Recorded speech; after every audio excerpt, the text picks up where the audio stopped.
إن الحمد لله نحمده ونستعينه ونستغفره ونعوذ بالله من شرور أنفسنا ومن سيئات أعمالنا من يهديه الله فلا مضل له ومن يضلل فلا هادي له وأشهد أن لا إله إلا الله وحده لا شريك له وأشهد أن محمدا عبده ورسوله يا أيها الذين آمنوا اتقوا الله حق تقاته ولا تموتن إلا وأنتم مسلمون يا أيها الناس اتقوا ربكم الذي خلقكم من نفس واحدة وخلق منها زوجها وبث منهما رجالا كثيرا ونساء واتقوا الله الذي تساءلون به والأرحام إن الله كان عليكم رقيبا يا أيها الذين آمنوا اتقوا الله وقولوا قولا سديدا يصلح لكم أعمالكم ويغفر لكم ذنوبكم ومن يطع الله ورسوله فقد فاز فوزا عظيما. أما بعد، السلام عليكم ورحمة الله وبركاته. وقد بانجي والغاندا batendo amalungi amajivu ga Allah subhanahu wa ta'ala tumwebaza Allah jalla wala lebyengere bingi byatuwa nadala kyengera kyokubanga ashatukumye tuli basilamu tumusaba Allah jalla wala tukumire ku kyengera kyokubanga tuli ku basilamu atuwe okuberanga tuli ku nzikiza nyini entufu jayagala era abantu okutujula tujule nga tuli ku basilamu benyini obwayagala era bwasima. Baruganda nkuti omwe gwene joma kuberanga tumti Allah subhanahu wa ta'ala baganda wentuikizo kumwenenyeza tumusa tusonyiwe bingi byetusobya biringi byetusobya mwe byalagira okukola bingi byetugali okukola ate mwe byaziza bingi byetukola n'olwekyo tumusabe Allah subhanahu wa ta'ala kuberanga tusasya no kuberanga tusonyiwa. Oluganda basilamu kwongera kubakubiriza era na kubajjukiza nti tulina okuberanga tugoberera mbaka Muhammad sallallahu alayhi wasallam mumbeera zonna zeberanga asomesa alayhi salatu wassalam. Gweteka mu nkola ekyo mbaka kyasomesa tolinda tegundi ajja kumala kuteeka mu nkola neguna ajja kumala kukibeerako gubeera ku ekyo mbaka kyasomesa sallallahu alayhi wasallam. Kimanyi nti kijja kubeera kizibu ensi yonna okusooka okuba nekwegattako kijja kubeera kizibu. Kijja kubeera kizibu bonna bonna okuba nebakwegattako ensonga ejja kubeera kizibu wabula gwe kennyini gulina okubeera nga oteeka mu nkola n'okuba nga ogoberera ekyo mbaka wasala kyebeeranga akusomesa. Allah subhanahu wa ta'ala yatulagira mu aya nyingi mu Qur'an al-Karim okugoberera mbaka Muhammad sallallahu alaihi wasallam muzo suratul hajj aya iri mu suratul hashir aya musanvu. Allah subhanahu wa ta'ala yatugamba nti ma ataakum ar-rasulu fakhudhuhu wa ma nahakum anhu fantahu wattaqullaha inna Allaha shadidul iqab. Ibn Kathir rahimahullah aya yajogirako makulu gaye tegeeza ndio ma ataakum rasul fakhudhuhu ejombaka shebawa mbenga mukikwata shebagira nakyo mukikwate wamana hakum anhu fantahu achebaziza mbenga mukireka wattaqullaha muti Allah subhanahu wa ta'ala inna Allaha shadidul iqab mazima Allah subhanahu wa ta'ala iboneze by'amani. Nakati Ibn Kathir rahimahullah yatugamba nti ayi tegeeza ayi mahama amarakum bihi yategeza buli kimu kyonna mbaka kyabalagira fafa'aluhu mukikole mahama amarakum bihi fafa'aluhu buli kyonna mbaka wasana kyabalagira mukikole wa mahama nahakum anhu fajtanibuhu ate buli kyonna kyabaziza muberenga mukyewala fa innahu innama ya'muru bi khairi wa yanha 'ani shar kubanga yo mbaka wasallama alagira kirungi kyerere ate era aziza kibi tayina kibi kyaziza tayina kibi kyalagira ayira na kirungi kyaziza buli kyonna kyalagira baganda bange ndoya nti mbaka sallallahu alayhi wasallam kyakiragira obulungi gituli bulungi gituli bulungi gituli buli kyonna kyaziza buli kyaziza n'okyo ekyo mbaka asuna kiziza ekyo nno bubi gituli. Imam Ahmad rahimahullah ta'ala kwongera okukatiza ensonga yatugamba nti idha lam yuqirru bima jaa ani nabiyyi sallallahu alayhi wasallam bwetutakkiriza n'okubeera nga tuteeka mu nkola n'ogoberera eyo mbaka sallallahu alaihi wasallam yajja nabyo raddadna ala Allahi amrahu Allah tubatumadiza ekiragiro kye. Qala Allahu azza wa jalla Allah agamba wama ataakum rasulu fakhudhuhu wama nahakum anhu fantahu ekyo nno mbaka kyojjera nakyo mukikwate ekyebaziiza mbeere nga mukikwate mukireka. Kati Imam rahimahullah tugamba nti bwetwasitututte mbaka byasomesa mbaka wasallama yasomesa kino nekino singa tugaana okubitwala ntubirekawo Allah tubatumuddiza aye yuntubanga abajumuddiza kubanga kyatulagidde okukola tetukoze ki tetukikoze. Allah jalla abeerenga atufingiza okubeera mu abo abaddiza Allah subhanahu wa ta'ala aya eyo. Buli muganda ebeera nga weefaako nga bw'osobola, ensonga gy'olinaako obusobozi gikole gy'otalinaako obusobozi eyo Allah tagikuvunaana. Ekyo tuzze tukinyola tuzze tukikola tukyogera. Bw'otakola nsonga gy'olinaako obusobozi ate era togenda kukola nsonga gy'otalinaako obusobozi. Obumu ku basalaf baadhi salaf bamu ku basalafu salih baatuga yambaghi lana abannange kitugwanidde ffe abasiraamu an nahfadha haditha rasulillahi sallallahu alaihi wasallam kubeera nga tukwata hadisi za nabbi sallallahu alaihi wasallam kama nahfadha alquran ngwe tukwata quran lwatu batugamba kitugwanidde kubeera nga tukwata hadisi za nabbi sallallahu alaihi wasallam kama nahfadha alquran ngwe tukwata quran kulwashi lanna Allah yaqulu kubanga Allah yagamba wama atakum rasulu fakhudhuhu bwekyo nekyo mbaka kyawajana nakyo mukikwate wama nahakum anhu fantahu kyebaziza mbere nga mukireka kibane batugamba kanolekyo okusinza ku aya eyo kitegeeza nti kitugwanidde okukwata hadithi za Nabi sallallahu alaihi wasallam tuzibeereko kitugwanidde okubeera nga ate era tukwata Qur'an Karimu ekitiibwa. Mawodi eno baganda banjala kubajjukizaayo sunna nga bbiri biidhini subhanahu wa ta'ala. Sunna ezo ku mulamwa gwaffe gwe twagamba sunna 10 yala kubajjukiza sunna bbiri biidhini la jalla tuzikwate banne tuziteeke mu nkola tuzigoberere biidhinihi subhanahu wa ta'ala. Sunna esooka okubeera ng'omuntu ubone kyogenda kulya kyonna oba ekyokunywa okubeera ng'ogaba bismillah. Gaba bismillah.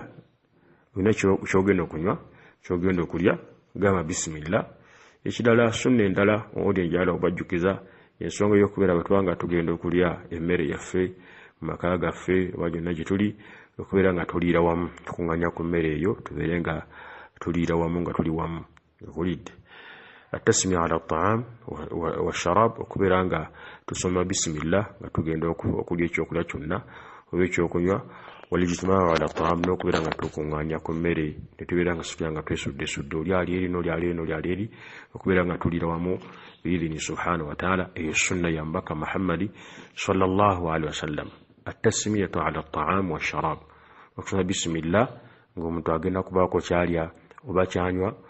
walijitimaa ala taam n'okubanga tukuŋŋaanira wamu ne tuliira wamu emmere. N'ekyo baganda bange sunna tugikwateko tetugigaalira naddala nina okusoma bismillah tugenda okulya ate ekyo kyatteeka bannaaye kyatteeka omuntu singa aliko okusoma bismillah ng'agenderedde ekyate agenda kubeera nga oyo afuna omusango. Naye bangi awo sheitaani gye netubuzaabuza ne tugenda okulaba mu maaso eyo nosanga omuntu alidde tasomye bismillah. Ensonga tubi nga tugyekwatako ffe kennyini abantu abakulu n'abaana baffe tubakubirize kaba baana abato ddala tubakubirize ensonga beere nga bagyekwatako biire subhanahu wa ta'ala. Alina okubeera nga tukuŋŋaanya ku mmere tuleke kubeera nga omu bw'aliira eri mu lujja mulala aliira ku sheedi mulala aliira mu kisenge mulala aliira dda tube nga tukuŋŋaanya ku mmere biire subhanahu wa ta'ala. Katube nga tutadde ku suwaani emu naye tukuŋŋaane tuliire wamu awo tuliire wamu. Eyo sunna ya mbaka Muhammadi sallallahu alayhi وآله وسلم. عمر بن أبي سلمة رضي الله عنه يا جامبا قال لي رسول الله صلى الله عليه وسلم بكوا الله وسلم يا جامبا يا غلام مانا ملينزي يا مانا ملينزي متونغا يروا بك محمد صلى الله عليه وسلم سم الله سمي يا الله غاغenda kulya وكل بيمينك atoli somo kono go gwaddyo wakul mimma yalik atoberenga olisa omukono gwo na okulibenga oli emmere koki ekuli mu maaso. N'ekyo ogenda okulya emmere ogenda kulya emmere beera nga ogaa bismillah. Ekyo kiragiro mbaka Hasana kiragira omwana oyo omuto yakiragira umma yonna olaba alagidde omwana omuto kiba kitegeeza nti ate ffe abakulu tuyituyiri ku mwanjo ddala ku kiragiro ekyo tubeere nga tukyekwatako bannaye buli ogenda okulya emmere gaa bismillah. عن حذيفة قال حذيفة رضي الله عنه قال حذيفة رضي الله عنه يقام قال رسول الله صلى الله عليه وسلم وبكوا الله صلى الله عليه وسلم يقام إن الشيطان أمزم الشيطان لا يستحل الطعام إجاني يقول اكتاندي كمري يوم انتو وبيتاندي كمري الذي لم يذكر اسم الله عليه emmere yo etayogedwa kulinya ya Allah mukurani ko kugira shaytani yegitandikirako kitegedde oluganda kati mmere yo togenda kikubanno mulabi waato mukkiriza shaytani mulabi wafu olulango twali mukkiriza twali wadde yadde ka chance kubaako nakantu keegasa kwebyo ate gwe kennyini biweekoledde nga gwe omuntu emmere yo gwojeefumbidde gwojeegulidde ate omulabe waabeere ng'agiganyirwamu abe ng'agirya la beera ng'ofaayo ku nsonga eyo Hudhaifa radiyallahu anhu tuga nti qaala rasulullah sallallahu alaihi wasallam omubaka Allah sallallahu alaihi wasallam agamba inna shaytaana amazima shaytaan la yastahillu at-ta'ama etandika okulya emmere alladhi lam yuzkar ismu Allah alayhi eyo omuntu gyalidde nga tayogereddeko bismillah linnya Allah subhanahu wa ta'ala وحديثنا عن رجل خدم النبي صلى الله عليه وسلم وصبا أبالي بويرزون بكم محمد صلى الله عليه وسلم أنه كان يسمع النبي صلى الله عليه وسلم يلينغا ولي النبي صلى الله عليه وسلم إذا قرب إليه طعاما ومليت الدمري ومسمير الزمري وكليا يقول ngomba ka sallama aga bismillah nga yogere kigambo kino aga nti bismillah bwate mulyango mbaka bakolaki bwate bakola yusahaba nuko saba balinga baweereza ombaka Muhammad sallallahu alaihi wasallam agamba nti mbaka sallama nabi sallallahu alaihi wasallam namuulira nalinga muulira idha qurriba ilayhi ta'aman wa musembereze mmere okulya yaqulu nga aga bismillah Abu Hurairah radhiyallahu anhu yagamba قال كان رسول الله صلى الله عليه وسلم بكى الله عليه وسلم يلينغا يشربه في 3 أنفاس ngababa nyodde ekyokunywa yakinywamu emirundi 3 munzisa 3 kitegedde kinywa munzisa mmeka munzisa 3 munzisa 3 ekisoko ujjo tuganti ekyokunywa ekisoboka kule byokunywa nga tibisoboka tosa kinywa munzisa 3 nekiwa kisobose kunywa munzisa 3 mathalan nga kajirase kacha akasuka nankane kamazi wa kajirase ka juice mumberezi bwezityo ambaka sallam alinga ekyokunywa akinywa munzisa 3 idha adna al-ina ila fammihi samma Allah ta'ala ikiro okyonga bakisembeza baba kisembeza bwati ko mwagwe ngaga bismillah wa idha akharahu hamida Allah ta'ala atenga baba kijiye kunga gamba alhamdulillah yafalu dhalika 3 marrat ichunga chikola emirundi 3 ku kyombo kyagenda kyokunywa kyagenda okunywa bekiba kisoboka ngachi akinywa emirundi emeka emirundi 3 bwasitule kyombo nakisembeza ku mwagena kunywa ngaga bismillah atenga baba kijeko gagaba alhamdulillah yafalu dhalika 3 marrat ichunga chikola emirundi meka emirundi 3 Yojo naffe kyambanyala munyo mu hadith eyo kikigambo ky'okuberanga mbaka sallallahu yabanga alina ekyokunywa kyagenda okunywa ng'agamba atya bismillah noki bismillah tekoma ku kyakulya kyokka bule n'ekyokunywa juice chai obu nankani byonna binywebwa so nga ate n'ebiriibwa tekitegeeza mmere yokka wabula ekyo nna kyogenda okuteeka mu lubuto ekikajjo ejindazi nsonga yonna gyogenda okuteeka mu lubuto bakyakunywa sooka obeere ng'omuganda wange omusiraamu oga bismillah essunna ya mbaka Muhammad sallallahu alaihi wasallam naam singa omuntu abadde yeerabidde okugaya bismillah kisoboka okubeera ng'omuntu yeerabira ayinza okuba badde ali mu mboozi oba obwongo tebuliiwo oba mu mbeera zonna singa abadde yeerabidde okugaya bismillah ng'atandika okulya kati akola atya omuntu oyo Aisha radiyallahu anha yagamba أن رسول الله صلى الله عليه وسلم مزمد لنبك الله صلى الله عليه وسلم قال يا جامبا إذا أكل أحدكم ومكم بانغا جنو كليا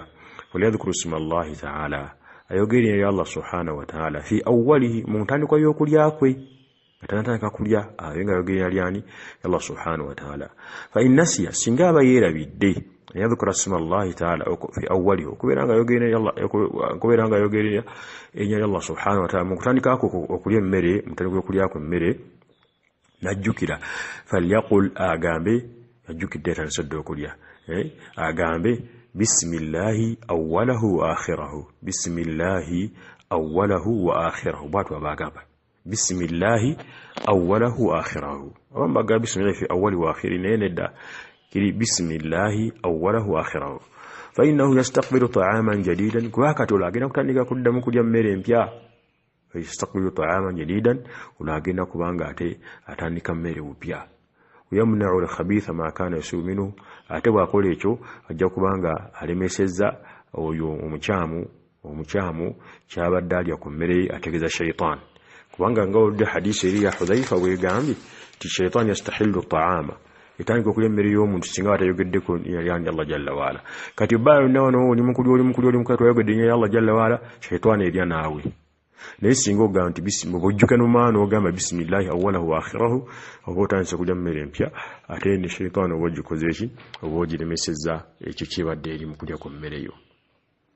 Wahshiyu radiyallahu anhu yagamba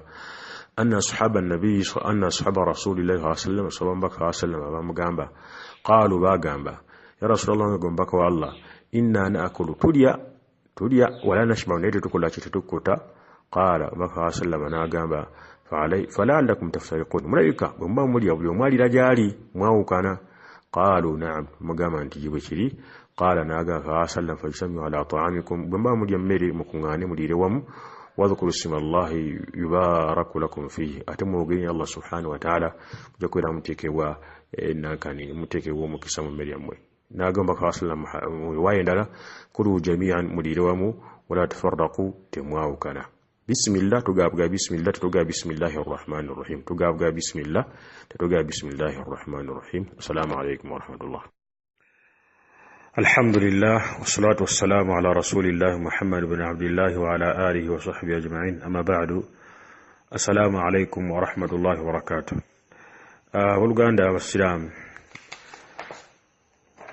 amatendo amalungi amajjuvu ga Allah subhanahu wa ta'ala tumusaba okusasa n'ebintu kubaka Muhammad sallallahu alaihi wasallam. Abuluganda twatandika okulaba omulamu gwe twatuuma sunna 10 insha Allah ta'ala tujazira mpola mu audio eno katulabe sunna emu mwezo ezajja kumbaka Muhammad sallallahu alaihi wasallam. Ombaka Muhammad sallallahu alaihi wasallam yabanga akomyewo ng'ava mu safaari ng'akomawo waka abaana beewuwe abato be bamwanirizanga okumukulisaayo mu lugendo. Muri ekyo oluganda omusiraamu bw'oba okomyewo okuva mu lugendo olwo gy'ovudde okomyewo waka beera nga abaana beewuwo abato be bakwaniriza ogw'omu lugendo kugoberera mubaka Muhammadi sallallahu alaihi wasallam. Sahaba yitwa Jaafari Abdullah ibn Jaafari radiyallahu anhuma yagamba kana Rasulullah sallallahu alaihi wasallam ombaka wa Allah sallallahu yalinga idha qadima min safarin yalinga abavudde akomyewo nga avudde mu lugendo tuluqiya bisubiyani ahli baitihi nga akulisibwayo abaana abato ab'omu nnyumba ye ngakulisibwayo abaana abato ab'omu nnyumba ye be badduka okumukulisaayo ngaba mukimanyi wano naddala mu byalo waffe mu byalo baana badduka misinde okukulisaayo akomyewo awaka. Qaala Abdullah bin Jaafar radiyallahu anhuma yagamba wa innahu qadima min safarin mbaka sallama lumu yava mu lugendo fasubiqa bi ilayhi ne bansindika nenzuluka nembanga nze musookako nembanga nze mukolaki nembanga nze musookako fahamalani bayna yadayhi nansitula nantuuza ku nsolo ye mu maaso thumma jia bi ahadi ibnayi Fatimata bonywa nabayita omu ku baana ba Fatima mu njogera endala emusnad Imam Ahmada wagamba imma Hasanin aw Husayn yali Hasani oba Husaini ne bamuleeta omu ku abaana fardafahu khalfahu mbaka aslama namutuuza emabega ku nsolo. Ono Abdullah bin Jaafar yamutuuza mu maaso kuba yadduse misinde nasooka najja okumwaniriza ate omu ku baana ba Fatima imma Hasan oba Husayn n'abeera nga ye mbaka sallama amutuuza emabega ku nsolo. Qaala Jaafar yagamba Abdullah bin Jaafar radiyallahu anhu yagamba فودخلنا المدينة نتبرا نتوينجزو مدينة 3 على دابة tuli basatu ku nsolo ku nsolo mbaka sallama na Abdullah bin Jaafar ne omu ku baana ba Fatima radiyallahu anha. Kali n'olwekyo hadisi eyo mu Sahih Muslim ku namba 2228 ne Sunan Ibn Majah Sunan Abi Dawud ne Musnad Imam Ahmad namba hadithi umtwalo 1703 kati bwatu Abdullah ibn Jaafar radiyallahu anhu batusomesezza mbaka sallama yabanga ava mu lugendo abaana abato abewuwe bebamukulisangayo mu lugendo kamisinde makula kino mukulisaayo agamba nti lumu Abdullah ibn Jafar radiyallahu anhuma bamusindika n'abanga yadduka okumusookako wekitiibwa alayhi salatu wassalam n'amukwata mbaka sallama n'amutuuza maaso ge ku nsolo ye ate n'abeera ng'akwata omu ku baana wa Fatima radiyallahu anha n'amutuuza emabega ku nsolo ye n'ayingira basatu Madina n'ayingira mu Madina nga bali basatu ku nsolo. Ennaku zino ensolo zikyaliwo, abantu mulina eggaali, mulina pikipiki, mulina emmotoka, mulina n'ebirala bye mwebagala. Kale tekigaana kuba nti nno abaana be badduse bazze okukulisaayo bateeke mu mmotoka yo oyingire nabo ewakaawo, bateeke ku gaali yo oyingire nabo ewakaawo, bateeke ku pikipiki oyingire nabo ewakaawo, kubanga omubaka sallama nga hadithi bw'ojulidde bw'atyo bwe yakolanga sallallahu alayhi wa alihi wasallam. Sunna Imam Nawawi yagyogerako mu kitabu kye Al-Minhaju Sharh Sahih Muslim n'agamba nti hadhihi sunnatun mustahabbatun, eno nno sunna mustahabbatun si yabwatteeka weeri naye nga sunna ya mubaka Muhammad sallallahu alayhi wa sallama. Kiri sunna an yatalaqqa as-sibyan al-musafir, okubeera nga abaana abato badduka bakuliseeyo omusaafiru ava mu lugendo, wayurikibahum n'okubeera nga atuuza ku kyebagalwa kye kyabaaliko, wayuridifahum wayulatifahum n'okubeera nga abatuuza abateeka ku kyebagalwa kyaliko n'abanga abatuuzaako, n'okubeera nga ate yulatifahum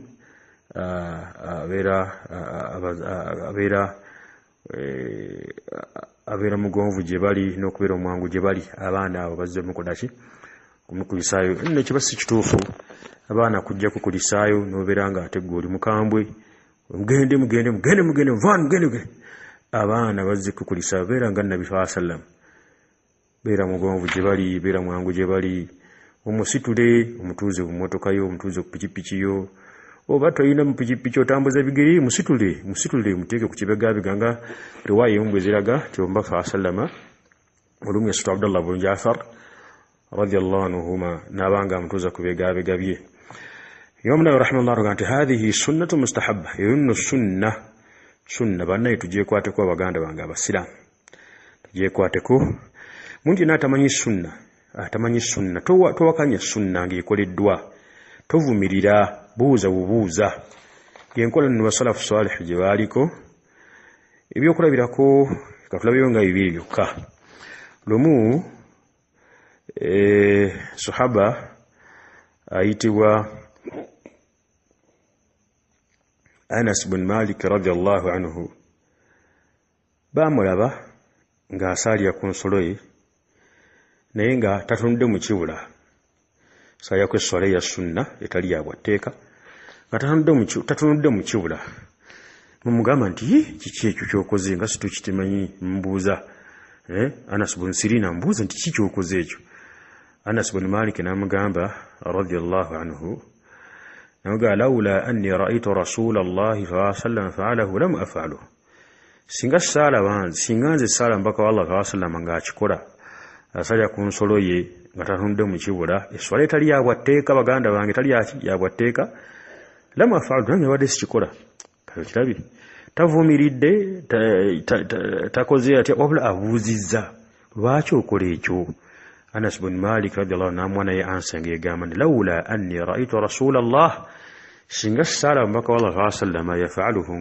fa'alahu ng'akikoze, lam af'alu, nange saali kikoze. Eyo egamba hadisi mweri mu Sahih Bukhari ku namba 1010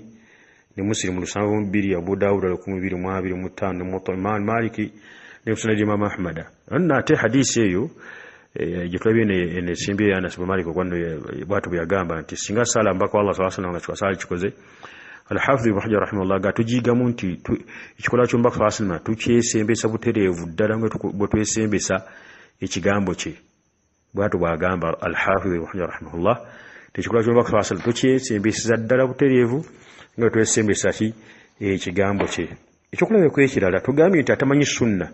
aina bwalange ekoleddwa tayina kuyomba na kuvuma na kukola ki wabula ayina kubuuza ekyo kyakola ko tukirabye kyokulabye kya tuyinza okulaba ye mwenna gyemanyi hadisi bajogera kulala ejoku Musa bun Abi Aisha Musa mutani wa tata Aisha qala yagamba kana rajulu yusalli fawqa baytihi wala musajja yasalanga gulu nyumba ye wa kana idha qaraa yalinga abasomye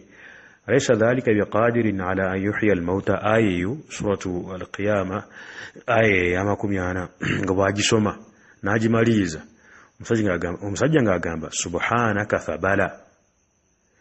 bakola batya bamuvumirira bakola ki fasaluhu an dhalika nombuuza mugamba nti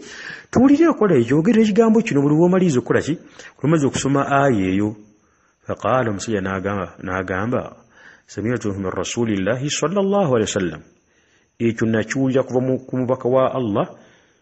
sallallahu alaihi wasallam ensonga nebange etegetekisi kiwedde nolwekyo baganda bange tubeera بارك الله فيكم وجزاكم الله خيرا السلام عليكم ورحمة الله وبركاته